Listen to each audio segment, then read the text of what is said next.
এই এবার পুজোয় কি করবা কোনো সিদ্ধান্ত নিছো? পুজোয় তো কিছু কিনে দিলে না, তাই এইবার সিদ্ধান্ত নিয়েছি পুজো বাপের বাড়ি করব। বলো কি, তাই নাকি? তাহলে আমি এখনই তোমার জন্য টিকিট কেটে নিয়ে আসি। আমি বাপের বাড়ি গেলে টুম্পা বাবির সাথে রাসলীলা করতে সুবিধা হবে, তাই না? অরুণ ভাই, গতকালকে ভাবির সাথে যে ঝগড়া লাগলো সেই ঝগড়া মিটলো কি করে? হাঁটুতে ভর করে আমার কাছে আসছে, তারপর ঝগড়া মিটছে। বলেন কি, ভাবি হাঁটু গেড়ে আপনার কাছে মাপ চাইছে? আরে না, হাঁটুতে ভর করে আমাকে বলছে খাটের তলা থেকে বের হও, আর মারবো না।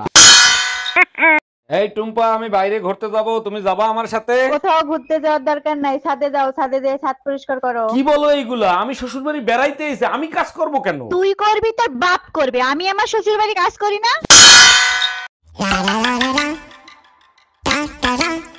ঢাকের তালে কোমর দোলে। আজকে ভোর রাতে মহালয়া হয়েছে, তুমি দেখছো? হ্যাঁ দেখছি, ঠিক মতো বুঝতে পারি নাই, ঘুমের ঘরে ছিলাম তো।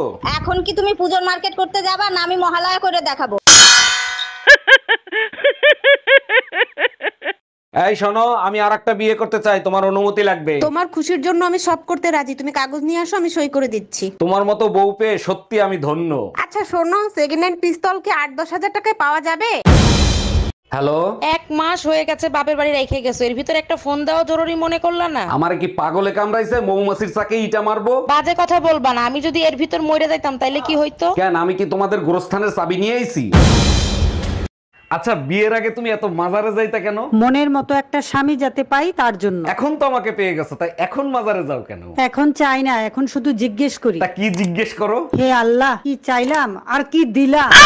এই পেপারের শিরোনাম দেখছো? না, বিস্তারিত দেখছি। শিরোনামে লিখছে 80% মহিলা পুরুষদের ভালো হওয়ার পরামর্শ দেয়। বিস্তারিততে দেখো, শতকরা 90% পুরুষ বউ পাল্টাইতে চায়। এই কারণেই পুরুষ নির্যাতিত হয়।